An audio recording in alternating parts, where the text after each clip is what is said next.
আহমেদাবাদে সর্দার বল্লভভাই প্যাটেল সেই এয়ারপোর্ট থেকে যে উড়ান উঠেছিল 625 ফুট উঠে গিয়ে সেটি আবার বিধ্বস্ত হয়। 230 জন যাত্রী, 12 জন ক্রিউ মেম্বার নিয়ে 242 জন সেখানে মারা যায়।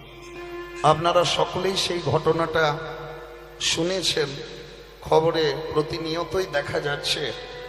সেই যাত্রীদের মধ্যে একজন কেবল প্রাণে বেঁচেছেন। হ্যাঁ, যাই হোক, রাখি হরিত মারিকে, যেখানে সকলেই মারা গেছে। হ্যাঁ, আরো বাড়তি 33 জন যারা ছিলেন ভূমিতে তারাও মারা গেছেন, 274 জনের কাছাকাছি। তা সেখানে একজন প্রাণে বেঁচেছেন। এবং আরেকটা খবর আপনারা নিশ্চয়ই শুনেছেন যে সেখানে শ্রীমদ্ ভাগবত গীতাটা কিন্তু পড়েনি। যারা গীতার সঙ্গে রাখেন, গীতাটা আমরা সকলে পড়তে পারি না, আমরা উচ্চারণ করতে পারি না। হ্যাঁ, সেই গীতা গ্রন্থখানি কিন্তু একটা পাতাও পড়েনি। প্রতিটা পাতার প্রতিটা শ্লোক, প্রতিটা ব্যাখ্যা কিন্তু একেবারে স্বমহিমায় উজ্জ্বল হয়ে আছে। নিতাই গৌর হরি হরি হরি হরি বল, হরি বল, হরি বল। যেখানে এরোপ্লেনের যন্ত্রাংশ বা যেখানে মানুষের দেহকে চেনা যাচ্ছে না, সেখানে শ্রীমদ্ ভাগবত গীতা একেবারে স্বমহিমায় উজ্জ্বল হয়ে আছে। এবং আমিও সকলকে বলি যে গীতাটা পারলে সঙ্গে রাখবেন। যেখানেই যাত্রা করুন না কেন এই গ্রন্থটাকে রাখার চেষ্টা করবেন। কিন্তু আমরা কি করি? আমরা গীতাটাকে রেখে দিয়েছি কাদের জন্য? সাধু সন্ন্যাসীদের জন্য, তাই তো? ওটা যারা আশ্রমে থাকে তারা পড়বে, ওটা যারা মঠে থাকে তারা পড়বে। কিন্তু মা গীতা উচ্চারণ করেছিলেন কে? ঘোরতর সংসারী, 16,108টা পত্নী তার। কে উচ্চারণ করেছিলেন? শ্রীকৃষ্ণ।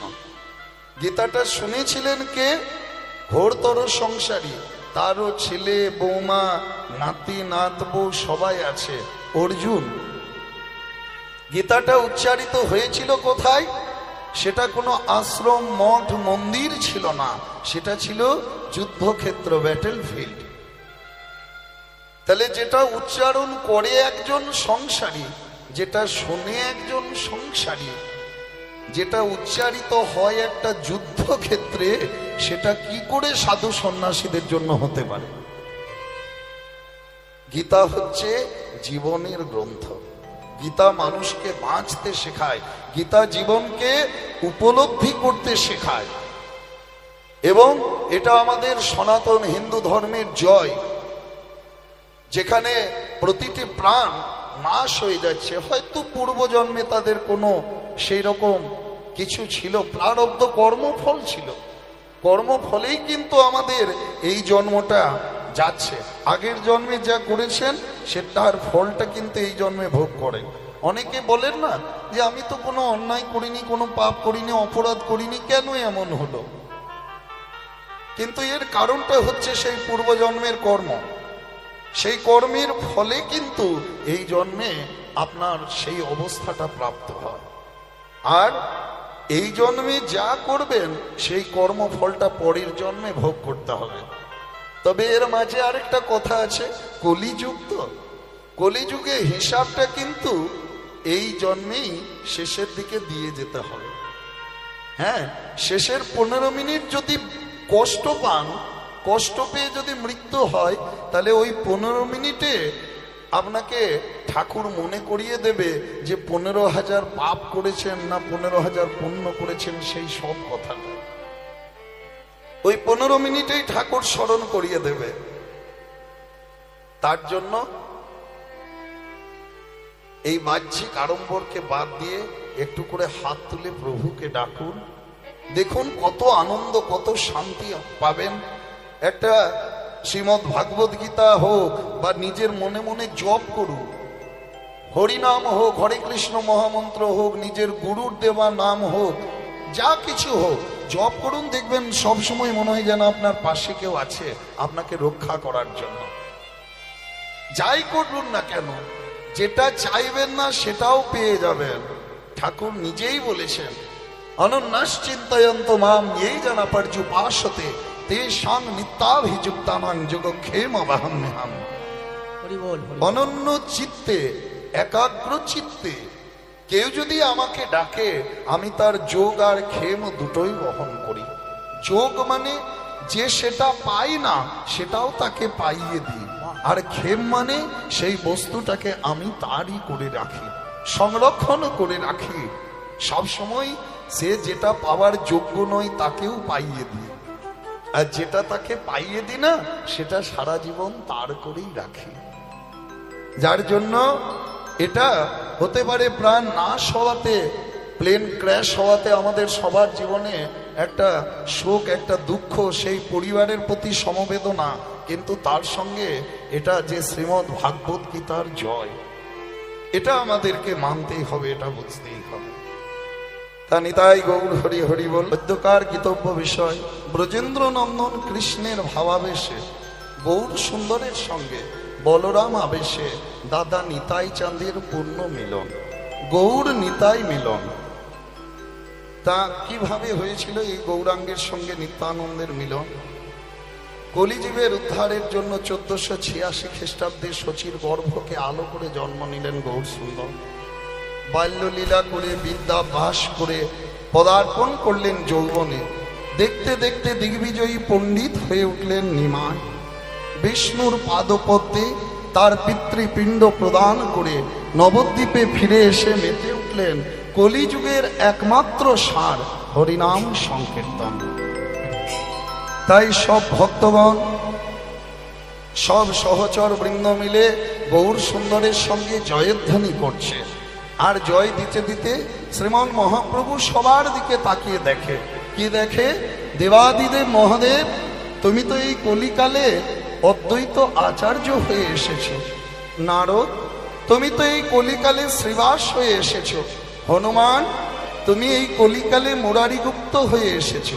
সবাই এসেছে, শুধু আসেনি একজন। সে কে? আমারই দাদা। কে?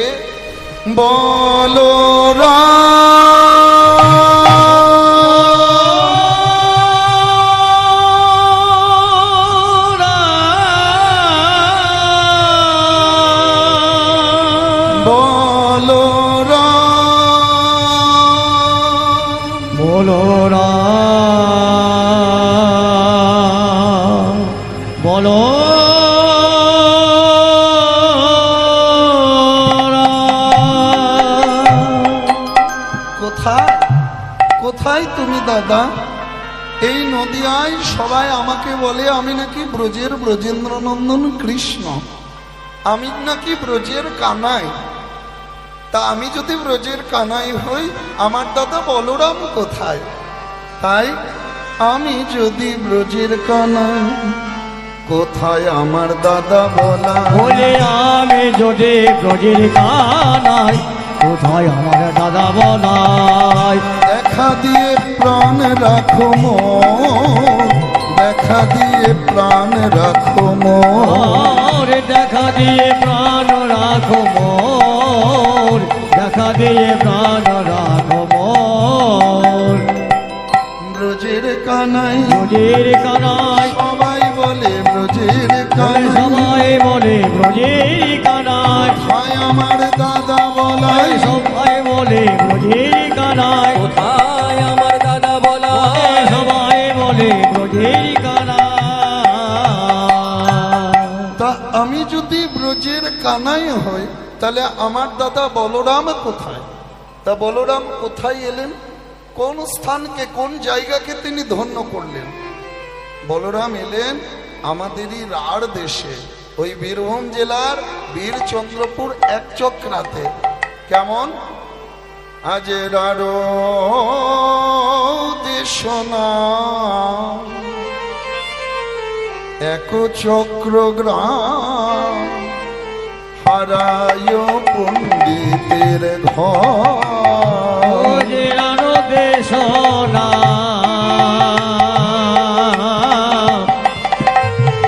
এক চক্রাগাম, হারায় পণ্ডিতের ঘর। মাঘ মাসে শুক্লা ত্রয়োদশী জনমিলা হরধর। মাঘ মাসে শুক্লা ত্রয়োদশী জনমিল হলধরে। ব্রজের বলায় জন্ম নিল আমার ব্রজের বলায় জন্ম নিল। রার দিশাজ ধন্য আমার হলো। ব্রজের বলায় জন্ম নিল।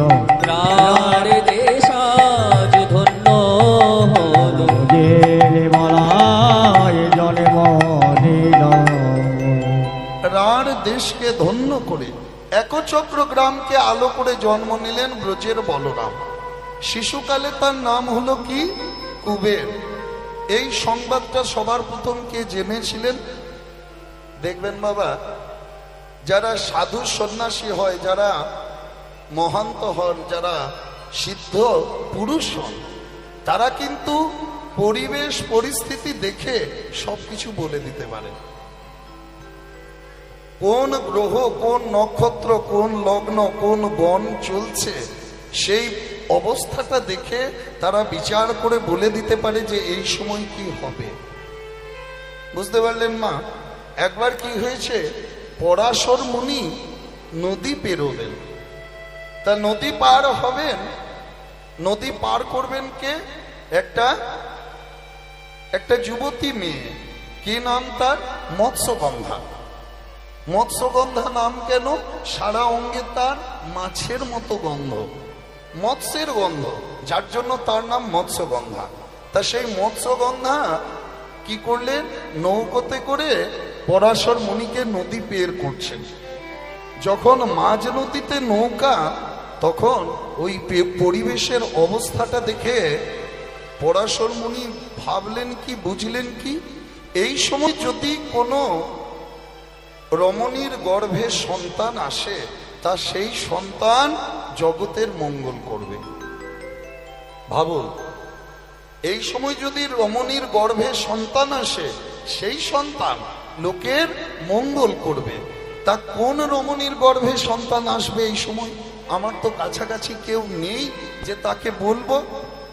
হঠাৎ মৎস্যগন্ধার কথাটা মনে পড়ল। তা পরাশর মুনি গিয়ে নিজেই মৎস্যগন্ধাকে বলছে, মৎস্যগন্ধা, আজ আমি তোমার সঙ্গে মিলিত হতে চাই। প্রথমে মৎস্যগন্ধা ভয় পেয়ে গেলেন, চমকে উঠলেন। এ কি, মাঝ নদীতে মুনিবর একাকী আমাকে পেয়ে এইভাবে আমার সঙ্গে মিলিত হতে চাইছেন? কিন্তু পরাশর মুনি তাকে বোঝালেন কি, যে এই যা গ্রহ নক্ষত্র, যা গণ চলছে, এই সময় যদি মিলিত হয় তবে তবে এক যোগ্য সন্তান হতে পারে। এদিকে কি, মৎস্যগন্ধার একটা আশীর্বাদ ছিল, বর ছিল কি, যদি কোনো ব্রাহ্মণ বা কোনো মুনির সঙ্গে মৎস্যগন্ধা মিলিত হতে পারেন, তাহলে তার অঙ্গের ওই মাছের গন্ধ দূর হয়ে পদ্মগন্ধ প্রকাশ পাবে। মাছের গন্ধ চলে যাবে, দিয়ে পদ্মগন্ধ হবে। তাই মৎস্যগন্ধা সেই লালসায় পরাশর মুনির সঙ্গে মিলিত হলেন মা। এবং তাদের মিলনে যখন মিলিত হয়েছে, চারিদিকে অন্ধকার করে এসেছে, মেঘাচ্ছন্ন অবস্থা। সেই মেঘাচ্ছন্ন অবস্থায় দ্বীপে কি হলো, মৎস্যগন্ধা সন্তান এলো। তাই এই সন্তান দ্বীপে জন্মগ্রহণ করলো। এই সন্তানের নাম কি? শ্রীল শ্রীযুক্ত কৃষ্ণ দ্বৈপায়ন ব্যাসদেব, বেদব্যাস। কৃষ্ণ মানে কালো, পরিবেশের অবস্থা যেমন ছিল কালো চারিদিকে, সন্তানও হলো কালো।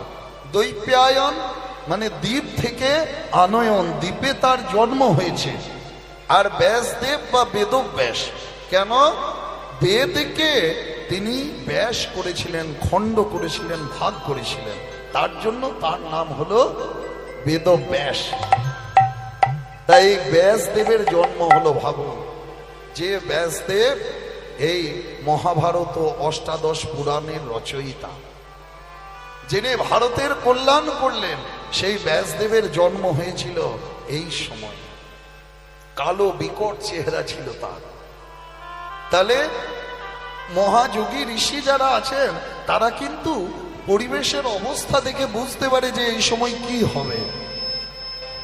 পরাশর মুনিকে আমরা দোষ দিই যে এক রমণীর সঙ্গে মিলিত হলেন, মুনি হয়েও ঋষি হয়েও, কিন্তু তাদের মিলনে একটা সন্তান এলো যে সন্তান জগতের মঙ্গল করবে।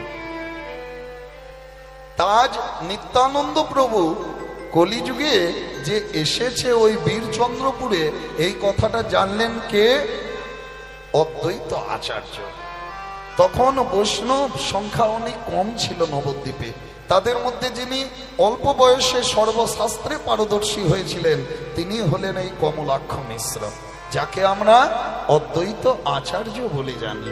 তিনি জানলেন যে এসেছেন নিতাই চান, তাই শুনিয়া অদ্বৈত হয়ে হরষিত, শুনিয়ায় অদ্বৈত হয়ে হরষিত, শুনিয়া অদ্বৈত হয়ে হরষিত, করি কিছু অনুমান, শুনিয়ায় অদ্বৈত হয়ে হরষিত, করি কিছু অনুমান,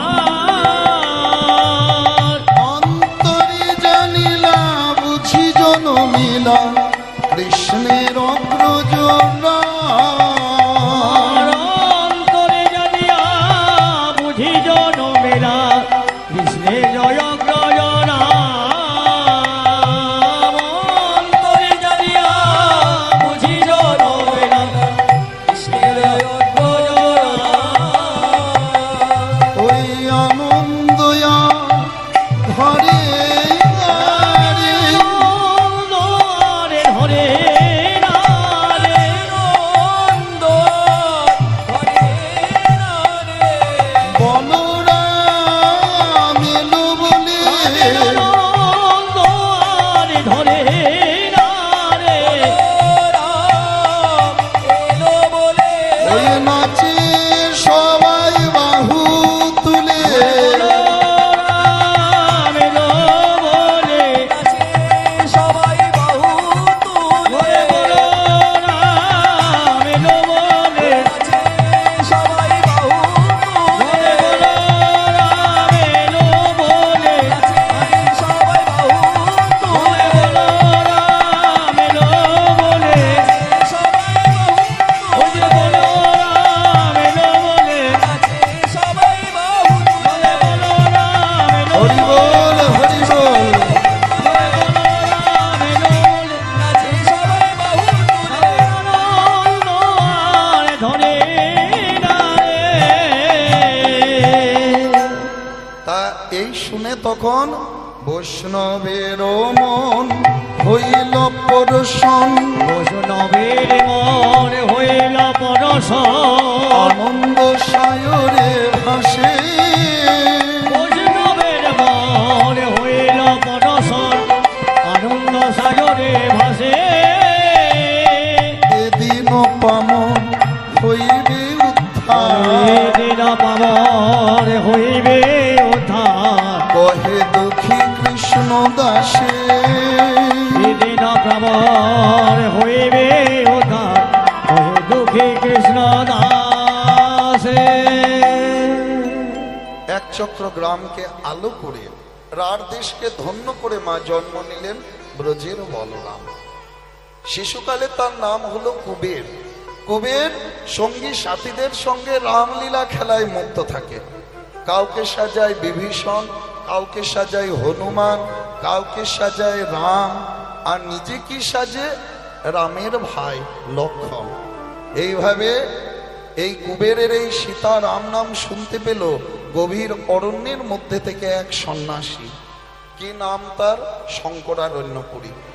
গভীর বন থেকে ডাক দিল, বলো রাম, বলো রাম, বলো রাম। আর এই ডাক ভেসে এলো কুবেরের কানে। কুবেরের খেলা ভালো লাগছে না, বন্ধুদেরকে বিদায় দিয়ে বলে, শোন শোন, তোরা আমার কাছ থেকে চলে যা, আমার কাছ থেকে সরে যা, আজ আমার খেলতে ভালো লাগছে না রে, আজ আমার মনটা কেমন কেমন করছে। বন্ধুদেরকে বিদায় দিয়ে ছুটতে ছুটতে এসে মাকে জড়িয়ে ধরেছেন। মা, মা গো, কে আমি মা? কি আমার পরিচয়? কেন গভীর বনের মধ্যে থেকে ওই বলরাম ডাকটা আমাকে স্পর্শ করে, আমাকে ছুতে চায়? মা পদ্মাবতী বলে, এই বাবা, তুই কে হবি রে? আমি যে তোর মা, তুই তো আমার ছেলে। কি হয়েছে তোর? আরে তোকে কি ভূতে পেলো নাকি প্রেতে পেলো? বনের মধ্যে খেলা খেলতে যাস? বলে, মা, আমায় ভূতেও পাবে না, প্রেতেও পাবে না, দানবে খাবে না, হিংস্র জন্তু জানোয়ার কেউ আমাকে ছোবে না। কেন জানো মা? আমি সীতারাম নামের জয়দেব। তা মা, আমার ওই সীতারাম নামের জয়ধ্বনিতে কি হয় জানো? ওই যে বনের মধ্যে ওই যে হিংস্র জন্তু জানোয়ার আছে না, তারা সবাই কোমর দুলিয়ে নৃত্য করে। ওই যে বিষধর সাপ আছে, তারা ফনা দুলিয়ে নাচে। হ্যাঁ, হাত ছুঁড়ে পা ছুঁড়ে সবাই নৃত্য করে। তা বাবা, তোর ওই নাম তুই আমাকে একবার শোনাবি? মা, তুমি শুনবে? শুনবে আমার সেই সীতারাম নাম? সীতারাম, সীতারাম, সীতারাম, সীতারাম, সীতারাম, সীতারাম, সীতারাম, সীতারাম।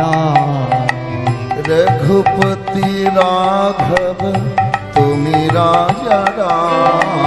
রঘুপতি রাঘব তুমি রাজা রাম। রঘুপতি রাঘব তুমি রাজা রাম। রঘুপতি রাঘব তুমি রাজা রাম। সীতারাম, সীতারাম,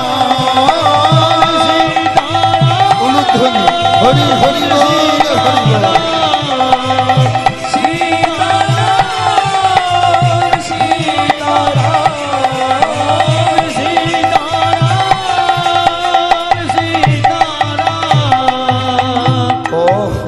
অহল্যায়ুদ্ধার তুমি প্রভু রাম। অহল্যায়ুদ্ধার তুমি প্রভু রাম। মালিনী ধন তুমি প্রভু রাম। মালিনী ধন তুমি প্রভু রাম। সীতারাম, সীতারাম,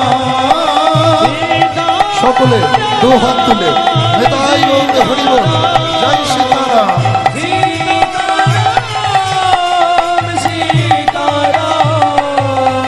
রাম গুরু কীর্তনে বিশ্বয়ানন্দিত, সীতা সতী গুণ গানে নর নারী পুলকিত।